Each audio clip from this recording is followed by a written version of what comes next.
Terminal Math 2022, rattrapage, sujet 1, exercice 2, c'est parti. Lors d'une expérience aléatoire, on observe deux événements A et B. On sait que P de A égale à 0,25, P de B sachant A est égal à 0,3 et P de B inter A bar est égal à 0,4. Complétez l'arbre ci-contre. Donc on a un arbre, on a des informations. Donc P de A égale 0,25, il faut positionner ici. Ici j'ai trouvé 0,75 en faisant 1 moins le résultat ici. On nous donne P de B sachant A qui est égal à 0,3. Donc ici 1 moins 0,3 ça nous fait notre 0,7. Alors la complication elle est ici. Comment trouver ça? D'abord je connais la formule P de B sachant A bar qui est égal à P de A bar inter B. Donc ce parcours là divisé par la probabilité A bar. On me donne dans la consigne que P de A bar inter B est égal à 0,4 et P de A bar on l'a trouvé juste avant qui vaut 0,75. La division on trouve 8/15e. 8/15e je le positionne ici et du coup 1 moins 8/15e ça fait 7/15e. Et bien sûr j'ai positionné les événements, si là j'ai A, ici j'ai A bar, le contraire de A. Si ici j'ai B et ici j'ai B bar. Et du coup j'ai remis B et B bar ici. Question 2. Prouver que P de B est égal à 0,475. Donc là je vais utiliser la formule des probabilités totales, c'est-à-dire que P de B, qui se trouve sur deux endroits différents sur mon arbre, est égal au premier parcours plus le deuxième parcours. Donc premier parcours s'appelle P de A inter B, le deuxième parcours P de A bar inter B. Du coup le premier parcours c'est 0,25 fois 0,3 plus 0,4 puisque ce parcours là me donne directement combien ça vaut. Et on retrouve le 0,475. Déterminer la probabilité de A sachant B. Eh bien, on énonce la formule. P de A sachant B est égal à P de A inter B. Donc ce sera toujours l'intersection entre A et B en numérateur, divisé par la probabilité du sachant que. Donc ici c'est B, donc je mets P de B. P de A inter B c'est 0,25 fois 0,3, divisé par P de B qu'on a trouvé juste avant, 0,475. Et on trouve du coup 3/19 en fraction.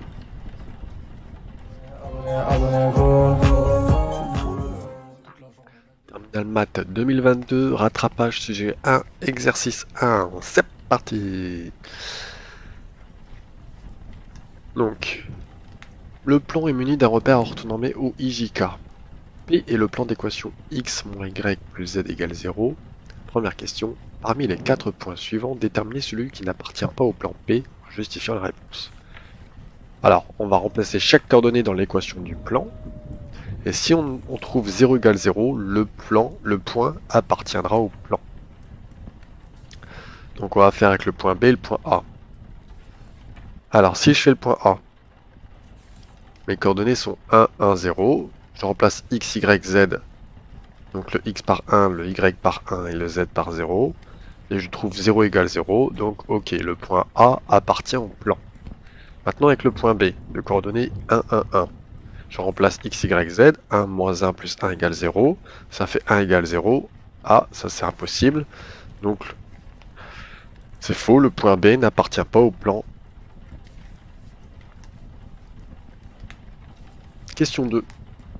Parmi les trois droites dont on donne des systèmes d'équations paramétriques ci-dessous, précisez laquelle n'est pas orthogonale à P. Justifiez la réponse. Donc j'ai trois droites, D1, D2 et D3. Alors, j'ai dessiné le plan P, son vecteur normal, et le vecteur U directeur de chaque droite. Donc, si le vecteur directeur est parallèle, donc collinéaire, si le vecteur U est collinéaire au vecteur N, cela voudra dire que le vecteur U est perpendiculaire au plan, donc orthogonal au plan. Donc je rappelle que les coordonnées vecteur N sont A, B, C dans l'équation de plan. Le plan c'est x moins y plus z égale 0, donc le vecteur normal aura pour coordonnée 1, moins 1, 1. Donc première étape, extraire les vecteurs directeurs de chaque droite. Donc j'ai la droite D1 ou son vecteur directeur. Donc il faut repérer les coefficients de t. Donc première droite c'est t moins t, t. Du coup 1, moins 1, 1. U2, on a TTT, donc 1, 1, 1. Et U3, on a moins 2T, 2T et moins 2T, donc moins 2, 2, moins 2. Alors, on remarque en fait que U1 et U3 sont identiques au coefficient moins 2. À coef moins 2. 1 fois moins 2, ça fait moins 2. Moins 1 fois moins 2, ça fait 2. Donc, ça veut dire que ceux-là, ils sont identiques. Donc, nous, on va focaliser sur celui-là. Ça doit être ce vecteur-là qui doit pas être bon. Donc, on va diviser chaque coordonnée en faisant la coordonnée du vecteur normal divisée par la coordonnée du vecteur directeur. Et si on trouve deux nombres différents, eh bien, ça voudra dire qu'ils ne sont pas parallèles. Donc, xn sur xu, ça fait 1 sur 1 égale 1. Yn sur yu, moins 1 sur 1 égale moins 1. Même pas obligé de continuer avec z, puisque là, on trouve déjà deux chiffres différents. Donc, ça veut dire que le vecteur n n'est pas parallèle au vecteur directeur u2. Donc, ça veut dire que u2 n'est pas orthogonal au plan P. Question 3. Vrai ou faux? La droite D décrite ci-dessous est incluse dans le plan P. Justifiez la réponse. Donc D qui est égal à x égale t plus 3, y moins 2t plus 1 et z égale t moins 4. Donc si D est incluse dans le plan P, eh ben, il faut qu'on trouve 0 égale 0. Je m'explique. J'ai mon plan P ici, ma droite paramétrique ici.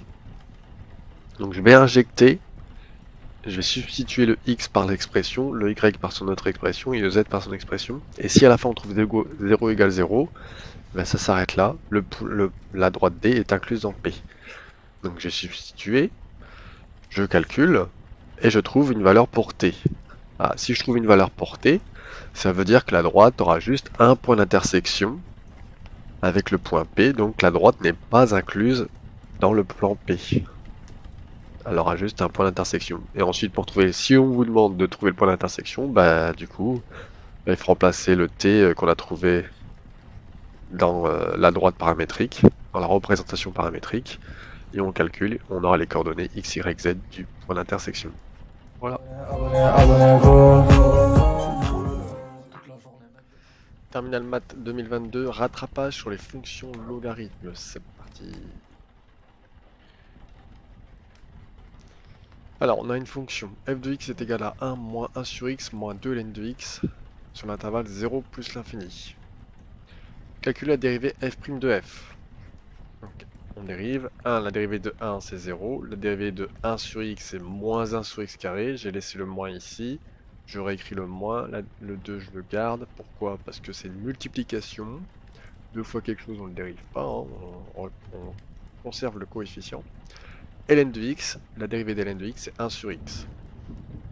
Je réduis, moins ça fait plus, donc il me reste 1 sur x carré, moins 2 fois 1 ça fait 2, donc 2 sur x. Est égal du coup à 1 sur x carré moins 2x sur x carré, j'ai mis sur le même dénominateur, et la dérivée du coup est égale à 1 moins 2x sur x carré. Deuxième question, étudier les variations de f. Donc première étape, on va faire le signe de f'. Donc numérateur égale à 0, on trouve x égale 1,5.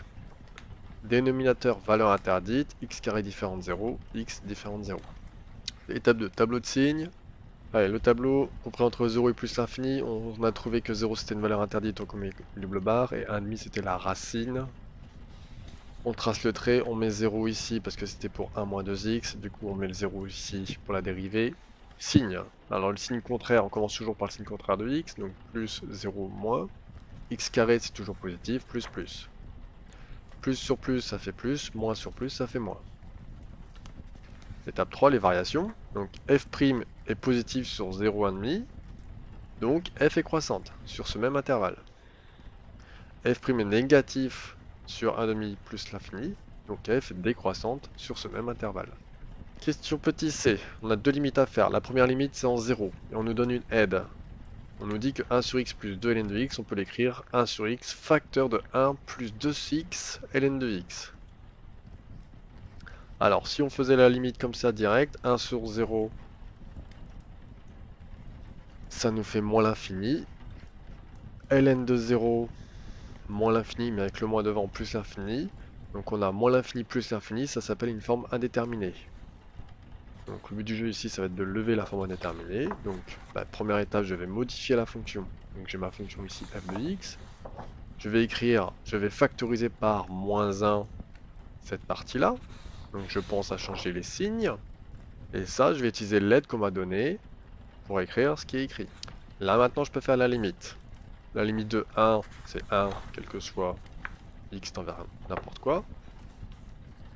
Quand x tend vers 0 plus, limite de 1 sur x, c'est plus l'infini. 2x ln de x, c'est égal à 0, hein, c'est la croissance comparée, donc c'est limite à connaître de cours.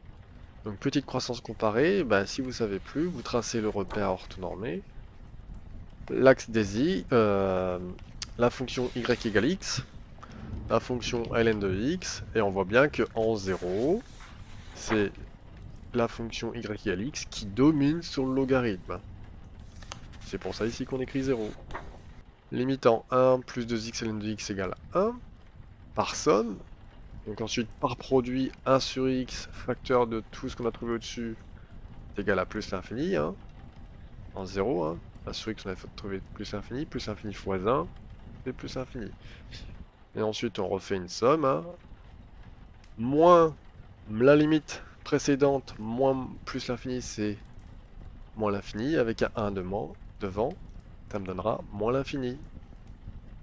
La limite en plus l'infini, hein, dans tous les cas, si vous avez deux limites à faire, il y en a une en forme indéterminée, la seconde sera forcément plus simple. Moins 1 sur x, quand x tend vers 0, 1 sur plus l'infini, ça fait 0. Quand x tend vers plus l'infini. Hein.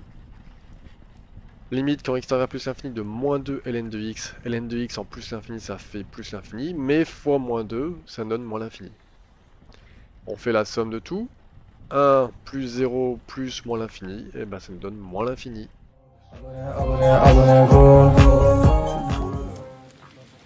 Maintenant, sujet 2, exercice 2 de l'oral de rattrapage. Exercice sur les suites.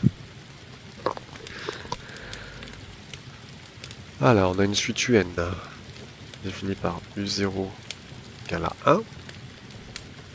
Une relation de récurrence UN plus 1 est égale à 1 demi de UN moins 3 demi.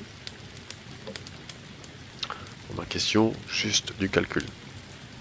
U1 sera égal à 1 demi fois U0 moins 3 demi. Si je veux avoir U1 ici, je dois remplacer le N par 0. Et si je remplace le N par 0, tous les autres N sont des 0. Donc ce N là se transforme bien en 0, donc U0. 1 demi fois 1, moins 3 demi. Ce qui me fait moins 1. U1 égale moins 1. On va faire U2 ici. U2 sera égal du coup à 1 demi de U1 ce coup-ci, moins 3 demi. Donc 1 demi fois moins 1, moins 3 demi, ce qui me fait moins 2 pour U2. On considère la suite Vn. Alors Vn défini par Vn égale Un plus 3. Montrer que la suite Vn est géométrique.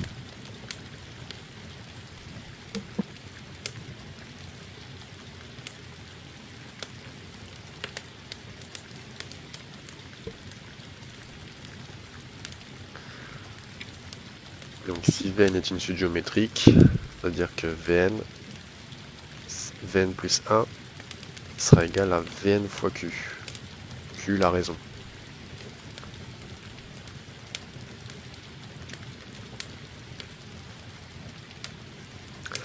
Donc d'abord je vais passer en Vn plus 1. Vn plus 1 sera égal à Un plus 1 plus 3. Un plus 1, ça tombe bien, je connais l'expression. Un plus 1 sera égal à 1 demi de Un moins 3 demi plus 3.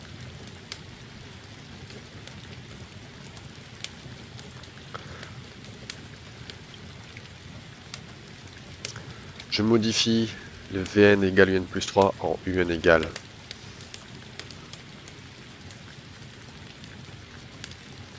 Vn-3. Et je vais remplacer le Un ici par Vn-3. 1 demi facteur de Vn-3. Moins 3 demi plus 3. Je vais développer moins 1 demi. 1 demi facteur de Vn. Moins 3 demi. Moins 3 demi plus 3. Moins 3 demi, ça fait 3. Ça fait moins 3. Moins 3, ça s'annule. Il me reste 1 demi Vn. Donc Vn plus 1 est égal à 1 demi Vn. Ce qui ressemble bien à une expression géométrique. Donc Q est égal à 1 demi. Et V0. Bah pour trouver V0, je dois faire U0 plus 3. U0 égale à 1. 1 plus 3 égale 4. V0 égale 4. Donc Vn est une suite géométrique de raisons 1 demi et de premier terme V0 égale 4. En déduisant une expression de Vn, donc Vn est une suite géométrique, Vn s'écrit, formule du cours, hein, il faut connaître, Vn égale à V0 fois Q puissance n, donc Vn sera égal à 4 fois la raison 1 demi, on n'oublie pas les parenthèses surtout, puissance n.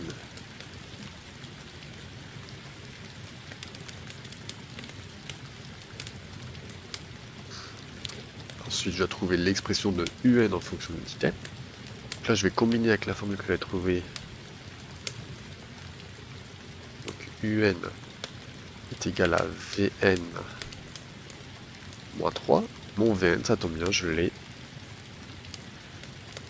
Un sera égal à 4 fois 1 demi, le tout la puissance n, moins 3. Donc là, j'ai trouvé l'expression de Un en fonction de petit n, en combinant les deux formules de Vn. Oral de rattrapage et spécialité maths, sujet 2, exercice 1. Alors l'exercice 1, c'est sur les intégrations par partie. Donc on a deux fonctions f et g. L'intégrale i est égale à l'intégrale de la fonction f. L'intégrale g est égale à l'intégrale au carré. Non, est égale à l'intégrale de la fonction g. Vérifiez que grand F défini sur l'intervalle 0 plus l'infini par grand F de x est égal à x ln de x moins x est une primitive de la fonction logarithme népérien. C'est-à-dire que si je dois dériver grand F, je dois retomber sur ln de x. Donc, si je dérive grand F, je dois obtenir ln de x. C'est ça la question. Donc grand F de x est égal à x ln de x moins x. Donc là je vois que j'ai du u fois v. On rappelle que u fois v, la dérivée u' v plus v' u. Donc on va dériver. Grand f' de x sera égal du coup u'1 fois v ln de x plus v'. Dérivée de ln de x, c'est 1 sur x, fois u, moins la dérivée de x, moins 1. 1 fois ln de x, ça fait ln de x. 1 sur x fois x, et ben, le x il s'annule, il reste 1. Plus 1 moins 1. 1 moins 1, ça fait 0, il me reste bien ln de x, qui est égal à f de x. Donc la primitive de grand F tombe bien sur la fonction logarithme. Petit b. Démontrer à l'aide d'une intégration par partie. Ah, j'ai oublié en déduire i. En déduire grand i. Donc grand i est égal à l'intégrale entre 1 et e de ln de x dx. Elle sera égale à la primitive, ça tombe bien la primitive de ln de x. Et ben c'est x ln de x moins x. X ln de x moins x entre 1 et e. Donc il sera égal à, on remplace d'abord par la borne du haut, e ln de e moins e, moins 1 ln de 1 moins 1. ln de 1 ça fait 0. 0, moins 1, avec le moins devant, plus 1.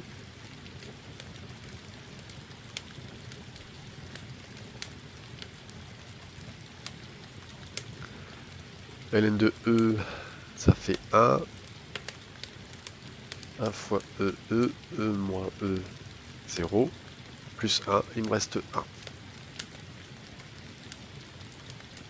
Ça fait 1. Ça fait 0. On tombe sur 1. Donc I est égal à 1.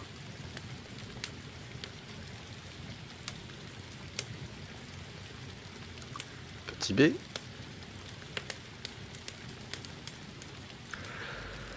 Démontrer à l'aide d'une intégration par partie que grand J est égal à exponentielle 1 moins 2 fois I. Donc, grand J, c'est que c'est égal à l'intégrale entre 1 et E de ln de x, le tout au carré, dx. Alors là, on va déjà faire une petite modification de la fonction ln de x au carré. On va l'écrire ln de x fois ln de x.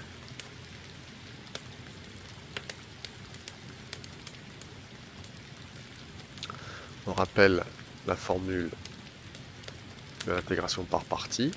L'intégrale de a à b uv' dx sera égale à uv à b moins intégrale de a à b u'v dx.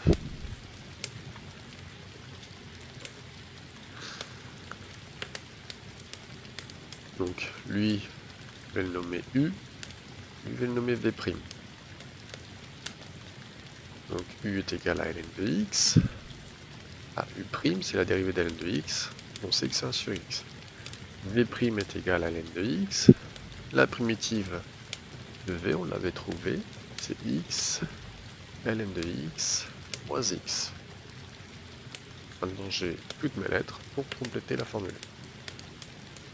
Donc j sera égal à l'intégrale entre 1 et e, ln de x fois ln de x dx, qui sera égal à primitive de, alors uv, u, ln de x, v, c'est ça. Donc attention, c'est grand.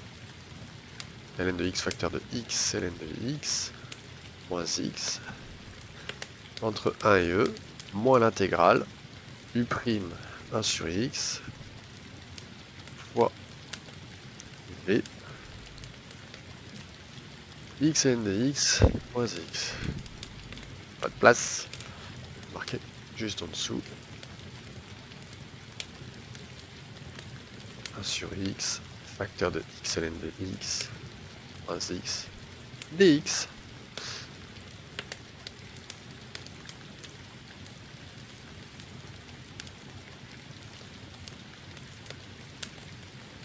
Alors grand J sera égal du coup,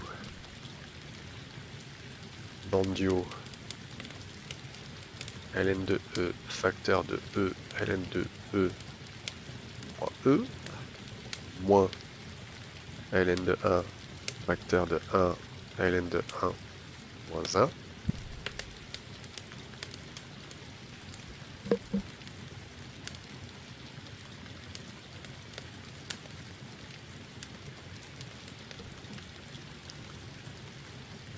Moins. Alors, primitive. On peut simplifier. Hein. Ça va me... Si je développe le 1 sur x, ça va me supprimer ce x là et ce x là. Donc il me reste l'intégrale de 1 à e, ln de x, moins 1 dx.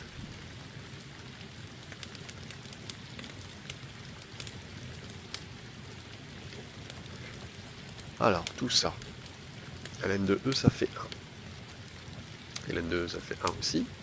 Donc là, j'ai e moins e, ça fait 0. 0 fois quelque chose, ça fait 0. Tout ça, ça fait 0. ln de 1, ça fait 0. 0 fois quelque chose, ça fait 0. Là, j'ai 0. Bleu. Donc là, je vais utiliser la linéarisation à l'intégrale, c'est-à-dire que je vais la couper en deux intégrales. ça fait moins l'intégrale de 1 à e ln de x dx,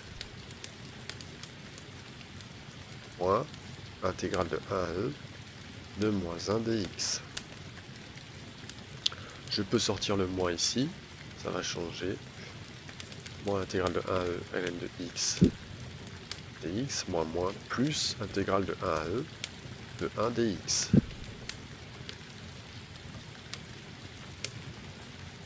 Alors ça, on remarque que c'est i, donc ça fait moins grand i. On va faire la primitive de 1, c'est x, entre 1 et e,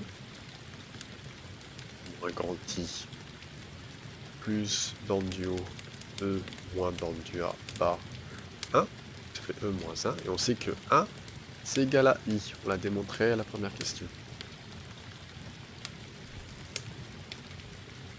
1 égale à i. Donc du coup, là je vais avoir moins grand i, plus e moins grand i, ce qui au final va bien me donner grand J égale E moins 2 grand I. On l'a démontré.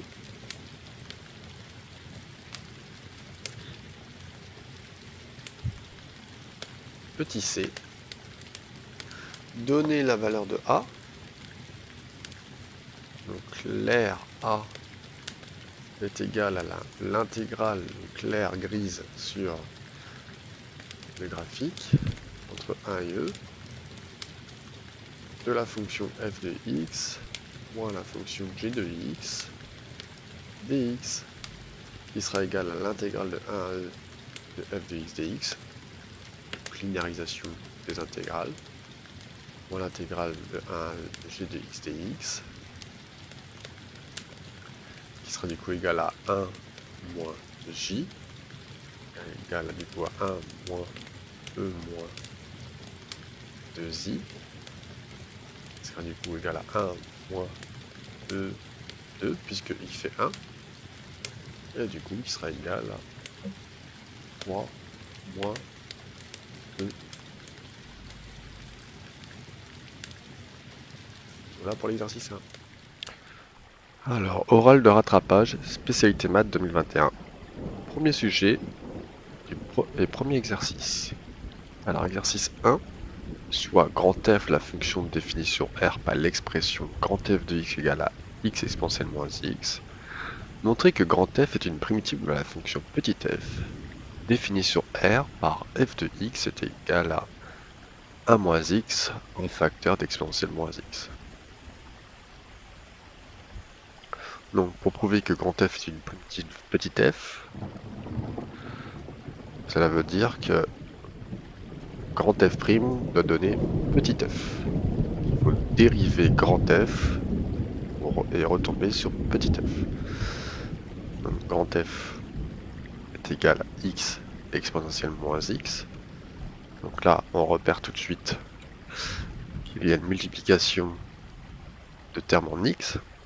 Ici, on peut voir qu'on a u et ici qu'on a v. Donc on a uv, u fois v, qui va donner d'après la formule u'v plus v'u. Donc là, l'astuce, on écrit que vaut u. U est égal à x, u' est égal à 1, v est égal à exponentielle moins x, v' est égal à moins exponentielle moins x. On n'oublie pas bien sûr la formule qui découle de l'exponentielle moins x, c'est exponentielle u. Si je la dérive, ça fait u' exponentielle u. Donc, si mon u là, c'est moins x, et bien dérivé, c'est bien moins 1. Juste un moins. Donc, petite complication, une dérivée dans une dérivée. On applique la formule. Grand f' de x sera égal à 1 fois exponentielle moins x plus moins exponentielle moins x fois x. On peut factoriser par l'exponentielle x. Exponentielle moins x facteur de 1 moins x. Est-ce que ça c'est égal à petit f? Oui, est égal à petit f de x.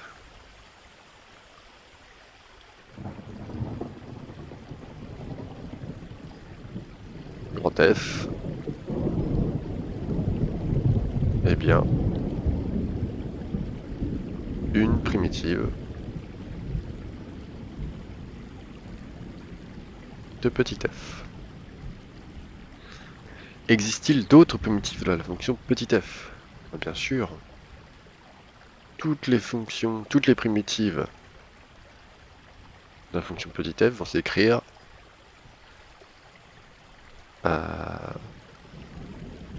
grand F plus K avec K réel quelconque. Donc on se souvient que si ici je rajoute plus 3, pardon, si ici je rajoute, il n'y a rien.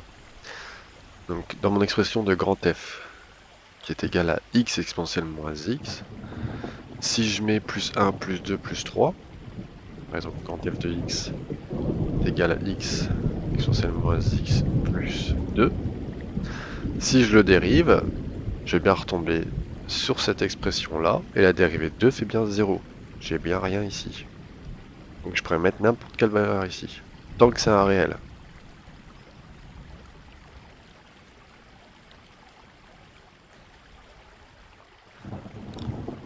Deuxième question.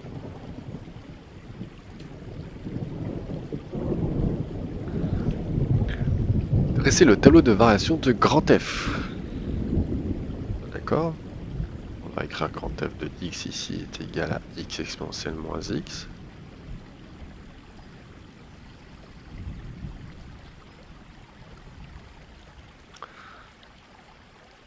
Grand F' est égal à 1 moins x facteur d'exponentielle moins x. Donc il va falloir d'abord trouver les racines de la dérivée. On va d'abord résoudre ça. Donc 1 moins x exponentielle moins x égale 0. On peut retirer parenthèse, 1 moins x égale 0 ou exponentielle moins x égale 0. C'est une équation produit. L'équation produit, il faut qu'il y ait une multiplication. Donc ici ça fait x égale à 1. Si je remplace le x par 1, ça fait bien 1 moins 1, et ça fait bien 0. Et une exponentielle égale à 0, et bien ça c'est impossible. Car l'exponentielle de x est toujours strictement positif. Quelle que soit la valeur ici, on aura toujours un résultat positif. Donc maintenant je peux faire mon petit tableau.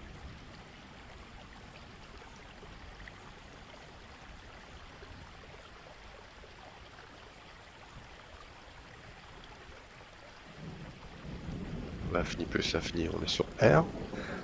J'ai une racine qui vaut 1. Une ligne pour 1 moins x, qui fait 0 ici. Une ligne pour exponentielle moins x. Et une ligne pour ma dérivée. Et je vais avoir une ligne pour mes variations.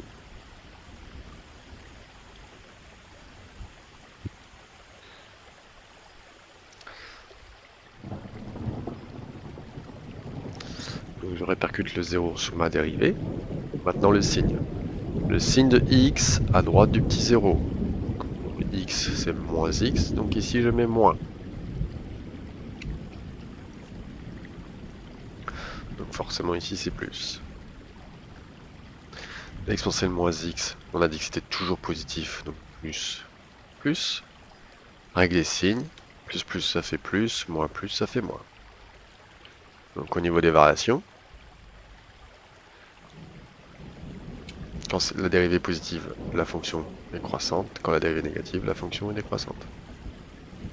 Il ne me reste plus qu'à trouver les limites et l'image.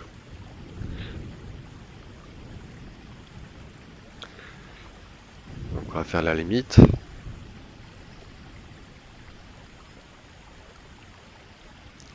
Limite en moins l'infini.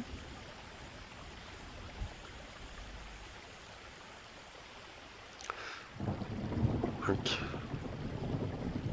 limite de x quand x tend vers moins l'infini.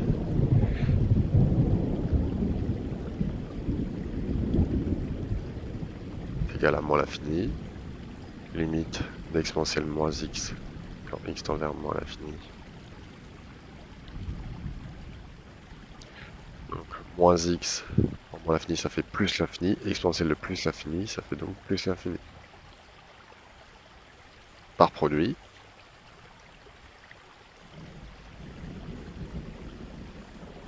Limite de x exponentielle moins x quand x tend vers moins l'infini sera égal à moins l'infini fois plus l'infini, ça fait moins l'infini. Donc la limite que j'ai ici, je la mets là.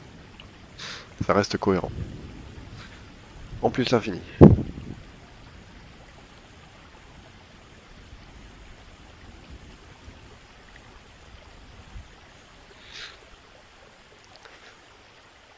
Alors en plus l'infini, exponentielle moins l'infini.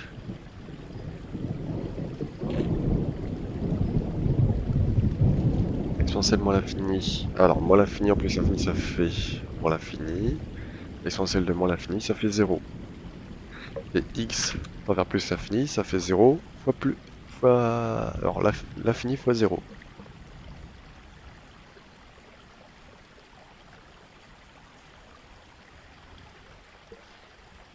L'infini fois 0, c'est une forme indéterminée.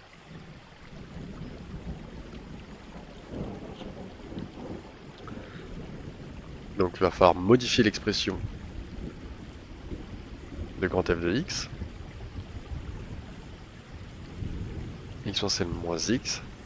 On va le modifier en x sur e de x. On se souvient de la formule. Exponentielle moins a est égal à 1 sur exponentielle a.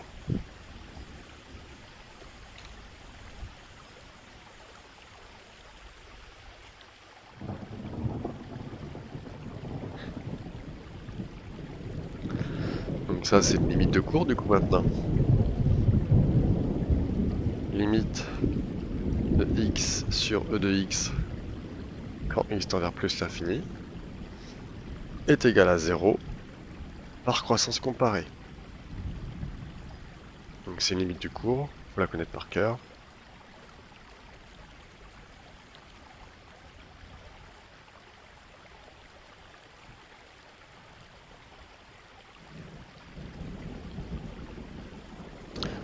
Donc la valeur ici, c'est mon 0. Il ne reste plus qu'à trouver l'image. Il suffit de faire f de grand 1.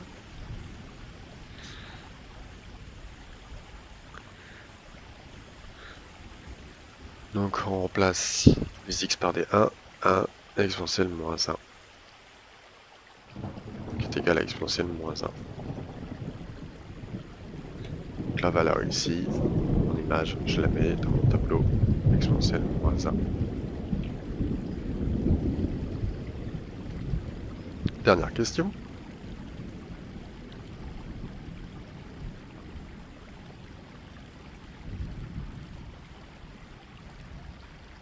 Alors calculer la primitive, l'intégrale.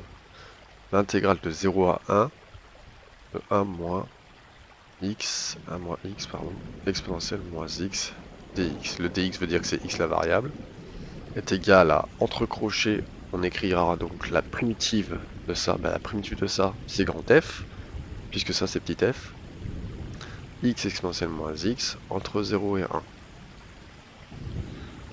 Donc du coup, sera égal à le haut moins le bas. On remplace tous les x par 1. 1 exponentielle moins 1 moins 0 exponentielle moins 0. Et bien ça me donne exponentielle moins 1. Exponentielle moins 1, on peut écrire 1 sur E. Unité d'air, UA. Alors, sujet 1, exercice 2 de l'oral de rattrapage, spécialité maths. Dans l'espace muni du repère orthonormal OIJK, considère le plan P d'équation x plus y plus z moins 3 égale 0, ainsi que le point grand M de coordonnées 2, moins 3, 1. Petit a. Le point M appartient-il au plan P? Pour savoir si M appartient au plan P, il faut remplacer les coordonnées du point M dans le plan. Donc on a x plus y plus z égale 0. Et le point M de coordonnées 2, moins 3, 1. Donc il va juste falloir remplacer le x par le 2, le y 3 et le z par le 1. Il vérifie si ça fait 0. Donc 2 moins 3 plus 1, 3. Alors ça et ça et ça, ça s'annule. Il me reste moins 3. Moins 3 différent de 0. Le point M n'appartient pas au plan P. Petit b. Donner une représentation paramétrique de la droite grande D passant par M et orthogonale à P.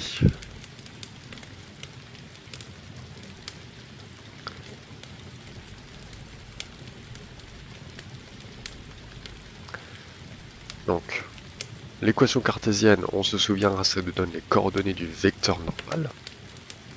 Donc, le vecteur normal de coordonnées 1, 1, 1, parce que c'est que x, y, z. Les coefficients sont donc 1, 1, 1. Donc, normal à P.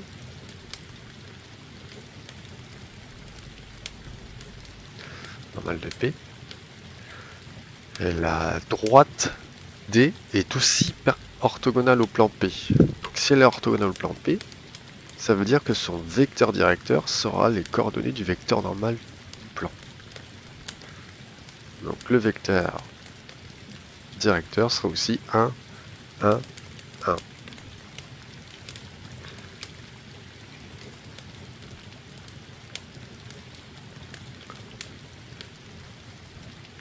Ensuite, on se souvient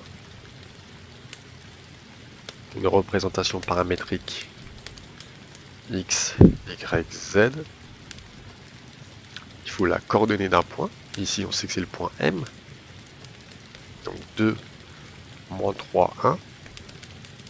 Le vecteur directeur multiplié par un paramètre t. Et t, on n'oublie pas, appartient à R.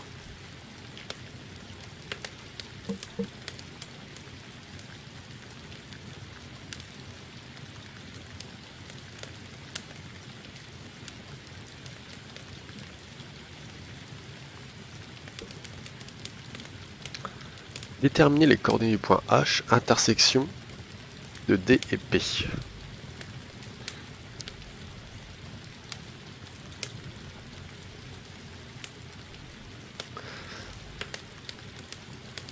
Donc,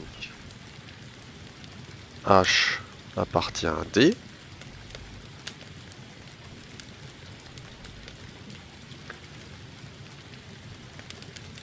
H appartient à D, c'est-à-dire qu'on pourra utiliser notre représentation paramétrique. Donc les coordonnées du point D sont ici. Les coordonnées du point H, pardon, sont ici. Donc l'intersection de D et P à droite avec l'intersection avec le plan P.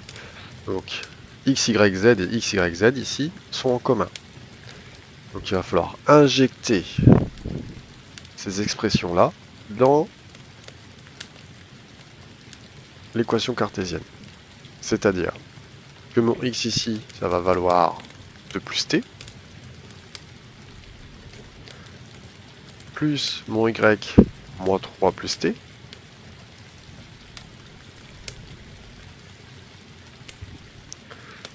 plus z, 1 plus t, moins 3 égale 0. Donc là, on va se retrouver avec une équation du premier degré, que avec du t. Comme ça, je vais trouver le paramètre t, et une fois que j'aurai le paramètre t, je vais le remplacer ici, et j'aurai les coordonnées du point H. Donc on simplifie ça, donc ça fait 2 plus 1, 3, moins 3, 0, moins 3. 1t plus t plus t, ça fait plus 3t, égale 0. 3t est égal à 3, donc t est égal à 1.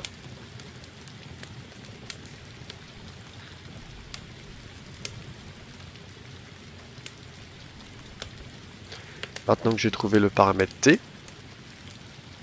je vais le remplacer dans ma représentation paramétrique.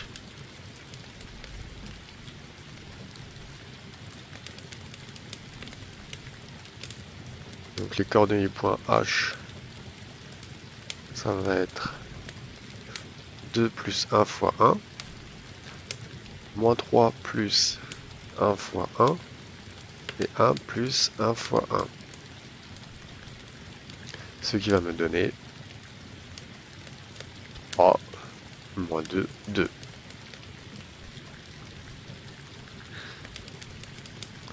Petite idée, en déduire la distance du point M au plan P.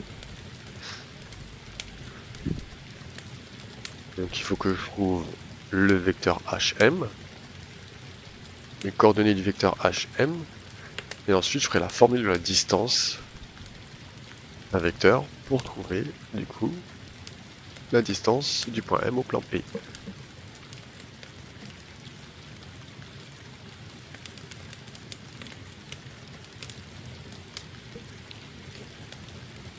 Alors déjà trouver les coordonnées du vecteur.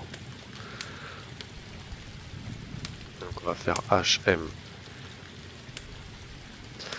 Donc c'est XM moins XH, YM moins YH, ZM moins ZH.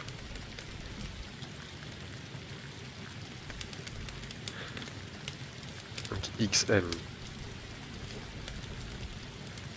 donc 2 moins 3, 1. On s'occupe d'abord du point M, comme ça on ne peut pas se tromper. Ensuite le point H, on avait trouvé 3, 2, 2. Donc HM, moins 1, moins 1, moins 1. Maintenant on va calculer la norme du vecteur HM. On écrit aussi distance HM, racine carrée de moins 1 au carré plus moins 1 au carré plus moins 1 au carré. Ce qui nous fait racine de 1 plus 1 plus 1 égale la racine de 3. Donc la distance HM, c'est racine de 3.